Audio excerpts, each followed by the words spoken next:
still think you win a BCM hat. By the way, if you're listening to this and you retweet this show, you win a BCM hat that Michael has there. I don't even have a BCM hat. And I do. You have one? He mailed it to you? Yes. He refuses to see me in person, so I guess I would too. Well, in all fairness, we were scheduled to have lunch last week. I was going to bring you a hat. Brian T canceled on us, so I had a plan to give you your hat. It's Brian's fault that there's no hat. Oh my God! I should have never done this show with this die. We have four hosts today. Brian, Bry this die. All right. So, what happened in 2020 is the real question. Now, it seems like there's plenty of evidence to suggest that there were some shenanigans, right? No? Seems like now it's obvious. Here's was my thought when I saw it. If the numbers are in fact precise, accurate, there's no messing around with ballots and stuff, as Trump claims. That would mean that 1 in 5 people who came and voted for Joe Biden in 2020 or mailed in their ballot, 1 in 5, 20%, close to 18%, decided not to vote for Kamala. That seems like a lot. It seems like a lot. Yeah. So this is the chart that's been going around. U.S. presidential election popular vote, Democrat versus Republican in millions. And the Democrat popular vote in 2012, 2016, and 2024, pretty flat. I mean, a slight increase, but damn, 2020 popped off. 20 million extra votes that just disappeared. And remember, guys, this was the end of democracy. I mean, I don't find it that hard to believe, honestly. Oh, shut up, you normie. Here's the thing. In 2016, Trump was much more disliked by the general public than he was today. And the idea of Biden was that he was running to stop Trump. And so I can see why people were more motivated to come out and vote. Another weird thing is that Latinos provided Joe Biden a 17-point advantage in 2020. And then went to a nearly and with a 17-point advantage in 2020 to Donald Trump with a 10-point advantage in 24. 17 to 10 for Donald Trump. That's a massive swing, similar to a massive swing that we see in people turning out for Biden to now. There were a lot of irregular outcomes of this election because of how crazy these past 4 years have been and how much people actually do like him. And I attribute a lot of that to the podcast circuit. You are jumping ahead a little bit in the schedule of topics, but that's okay. I never saw a schedule, so that's because you don't pay attention. All right, I'm sorry that you don't actually participate in this podcast except for on Fridays. That's not nice.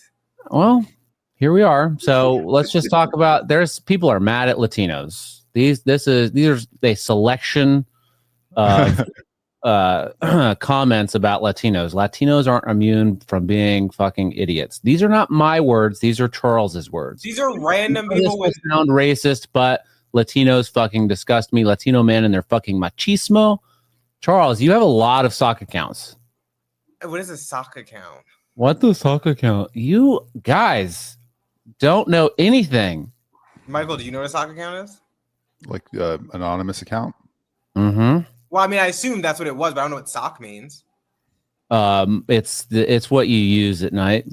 Gets you know what to do. You know it's your sock. Anyway, so my point is that this election was so irregular that it's not surprising to me that you have this massive drop off, and you have someone again, Biden, who was running for a very specific purpose. Now you had Kamala, who was running because it was a very different purpose. It wasn't to stop Donald Trump. It was because you wanted the first Black female woman. Do you want to move the country forward? This, that, the other. I just think there's a very big difference between then and now. 1 in 5. Look at this. Trump won Starr County, Texas, most Hispanic county in America at 97% by 16 points.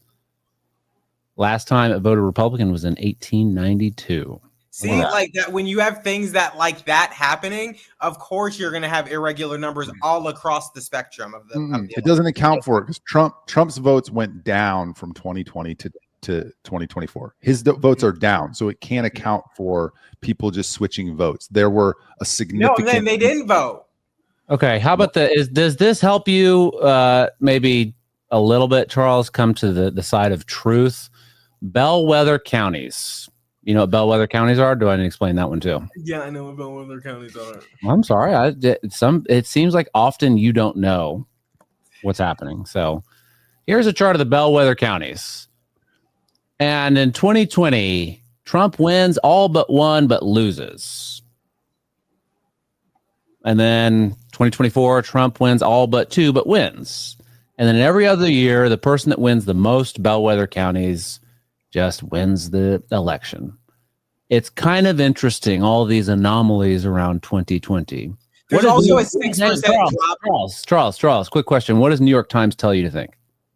There's also a 6% drop in turnout in Texas from 2020 to 2024. Interesting. 6%.